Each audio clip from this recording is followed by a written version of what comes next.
Although there are many ways which you can use to actually set up a social site, the best one and the one that I prefer and would strongly recommend is to use plugin which is called a BuddyPress. Now BuddyPress is downloadable and you can get it for free from the plugin section, so you can go to plugins and do exactly as we have done before and install this particular plugin. Couple of things you're going to notice once you have actually downloaded, installed and activated. The first link here will actually be activity, the one below will be groups, so those two belong to the BuddyPress plugin. And also in the appearance you'll have some theme options, so this is for the BuddyPress as well. In the plugins, obviously if you go to the install plugins, you'll actually see this particular plugin as well. Under users you'll have manage users, view your profile and profile fields. In the tools you'll have BuddyPress, and in the settings you'll have BuddyPress as well. So let's get started first of all with the appearance, and we'll go to the theme options. Under theme options you'll actually have 5 different tabs right at the top. So we got the general settings, home page, registration page, footer and advanced settings. If you need any help you can actually go and read some documentations. In the general settings you have a logo and the skin color, so basically this is the logo of your website that you would like to use, and basically you can see the recommendations here for the height and for the width in pixels. Okay, so if you do have a logo you can upload it here, and here you can change the skin colors. So this is pretty basic. All right, moving into the home page. On the home page you'll find a bit more options here. So basically the first options are to do with the group avatars, and we'll actually see what that is in just a minute. What group types would you actually like to display, and then you can have some custom image, and then you can have some custom image URL. There's also the welcoming message, and basically this is something that you can put on your web page that actually going to give some information about your community. Okay, so my community is actually called my online community, and I'll leave that as it is. Okay, I'll hit on save options. The next one is the registration page. Obviously if you're running a community page, a community online page, you would have to have a lot of many different users, and this is actually where they can sign up. So basically those are some of the available options here for the registration page. So member counter, whether or not you want to have a member counter. Alright, the next one is member avatar type, and basically this is just to select which type of members you would like to display. Then the custom image, if you like to have one, you can click here and upload your image, and then custom message like we had before, and I'll change this once again to my online community. Alright, I'll save the changes. I'll move to the next one. This is the footer, so basically what's being displayed in the footer, and you can actually write the copyright text here as well, and that will actually be displayed, and you can use some HTML code here as well. In the advanced settings, basically you can do something that's called a lockdown BuddyPress, and this is something that I would not particularly do. If you're not sure what you're doing, just leave everything here as it is.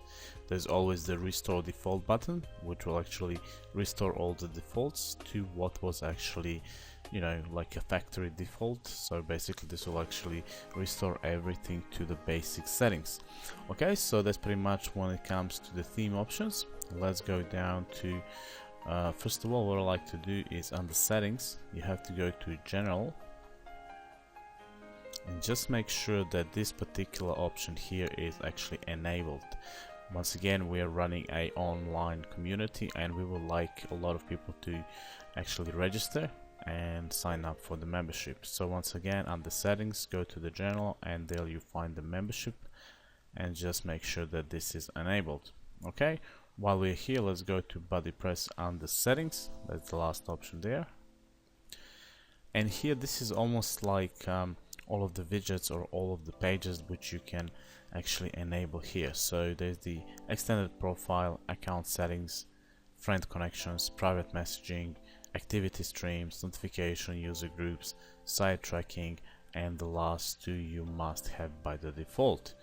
Okay, so at the moment I have 9 active, one is inactive, which is site tracking, and basically I can enable that one as well. Must use, those are the two must use. Okay, so let's go to WordPress under tools now, and here you actually come just to repair some of the actual settings, so some of the data. So if something has happened and you know some, for example, friendships have been become out of sync, so they're not synchronized anymore, you can come here and just hit on enable that option there and just go repair item, and that will actually repair everything that needs to be repaired, and it will actually sync all the users and their friends together. Alright, now let's move into users and manage signups. Okay, so basically this is when somebody tries to actually sign up for your page, their account or their request will be actually shown here. At the moment I have no pending accounts found, and I have one, which is myself administrator. So if I click on that, my profile will be shown here, and I can actually go and view that as well. Okay, so that's actually when it comes to the users and to actually managing the signups. Profile fields. In the profile fields you can add as many fields as you would actually like. The very basic one is the name, primary name, and that's required. If you want to add a new field, just click on the add new field button here, and then you will actually give some description of that field. So you would add a title and then some description, and whether this field is required or not. Field type, you can have a checkbox, drop down selection box, multi-selection box, radio buttons, date selector. So for example, if you're asking a user to put in their birth date, you will use a date selector, multi-line text area, number text box, and URL. Also on the right hand side you can actually have some available options here, and you can change that. So default visibility, so who can see this? Everyone, me, all members, my friends.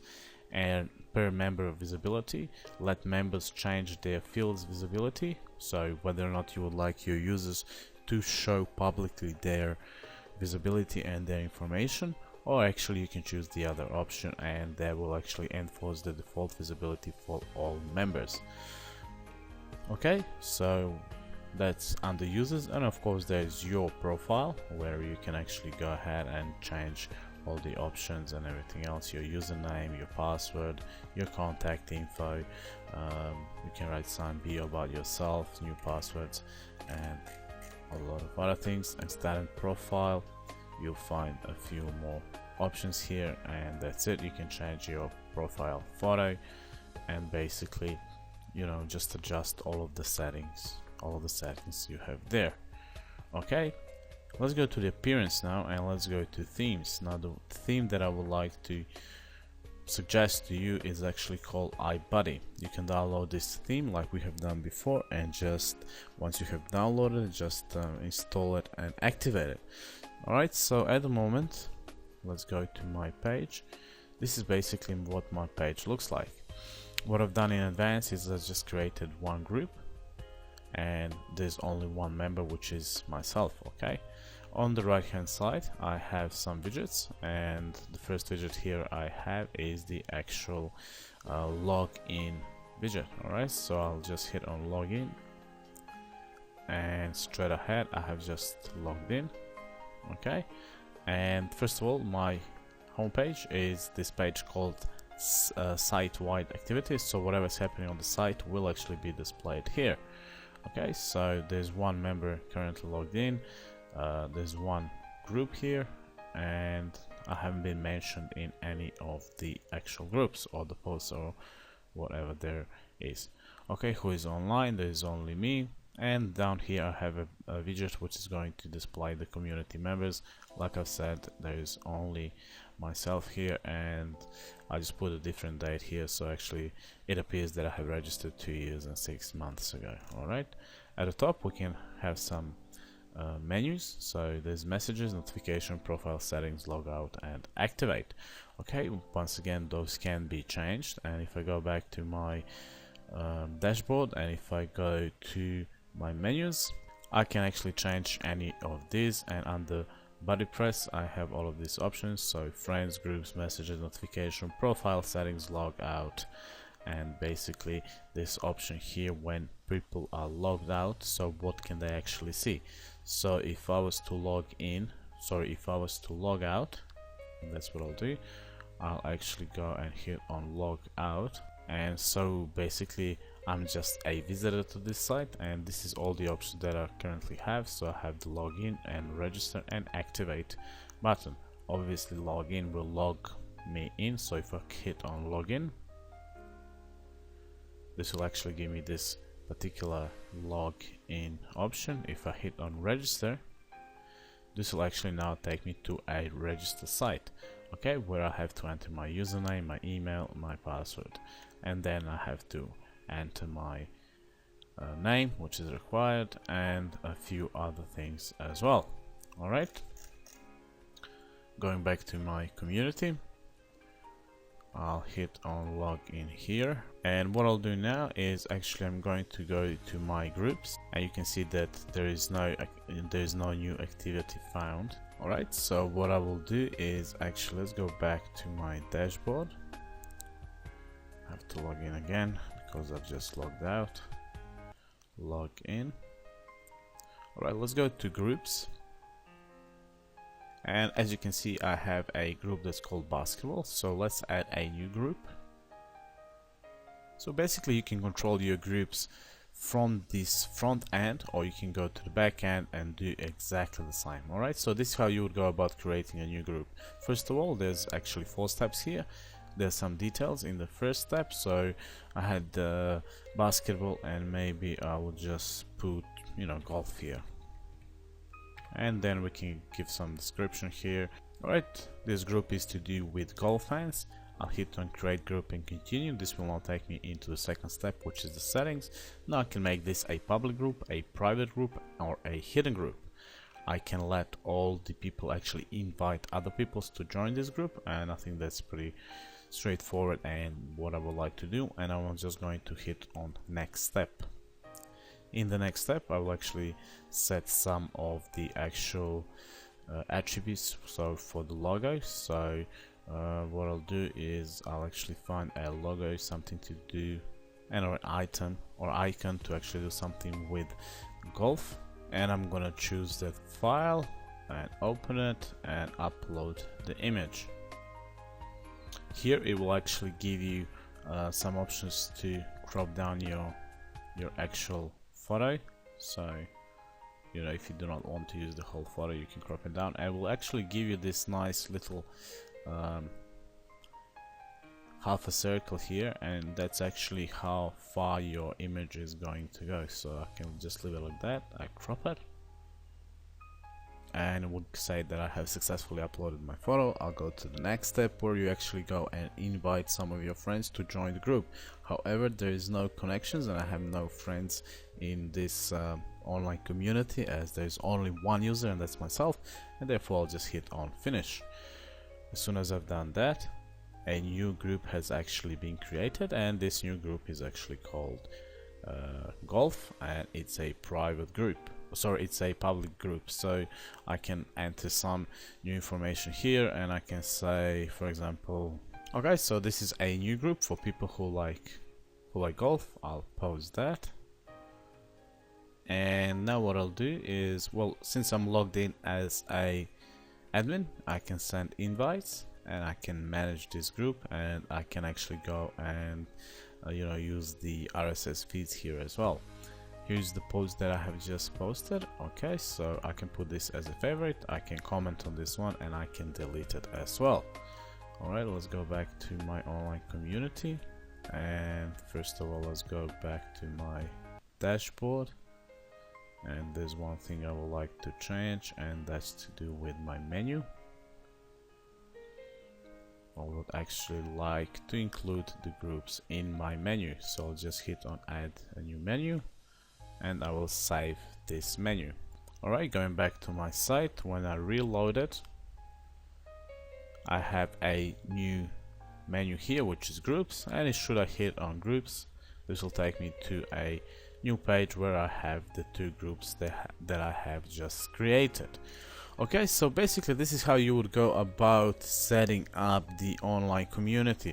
And once again, you would actually have to, you know, invite people to come here and to actually go and register. And we have seen the actual registration page. Now with the BuddyPress is so good because there's so many free plugins that you can use. Literally there's over hundreds of those plugins. Now it will take me forever to actually go and explain all of those plugins, but what I will do is I will actually recommend some of the plugins. And if you go to the buddypress.com, wordpress.org, those are actually some of the most used plugins. So go through this list, and actually the URL of this is buddypress.org/extended/recommended plugins, or just Google it at, you know, on Google, just type in BuddyPress recommended plugins, and a list like this will actually show up. And some of these that I would like to highlight is, first of all, the group management. So this is something that will enable you to manage your group a bit better. Group blog, which actually allows you to have a group blog. There's the extra sign up, so if you like to have some extra fields, you can use that one. Activity Plus is a good one, which will actually enable your users and yourself to actually upload some photos. So when we come to our groups, and for example, if I go into the basketball, as you can see, I can only write text here at the moment. So if you actually go and download, install and activate Activity Plus, this will actually give you a few more options where you can actually upload some photos, even, you know, images, even some videos and audio files. Also, some group documentation is good, where you can actually share the documentation through within the group. Email subscription is something that will enable all of the users which are actually involved in a particular group, in a particular discussion or topic, to have some notifications when actually someone actually comes in and writes something. BuddyPress Media, like before, this will enable media uploads. And basically I would strongly suggest you go through all of this here, as those are very important, and you can actually, it depends pretty much on which kind of community you would like to run. And basically you can even have some, you know, online chats that will actually pop up as a window. So basically this is you know, BuddyPress is trying to enable all of the features which are available on other more advanced and more popular online communities. Okay, so that was pretty much it, how to go about setting up the BuddyPress. Once again, once you have everything set up, come here and have a look at all of the available plugins and download the ones that you would like to use, and just go ahead and use them the same way we have used all the plugins before.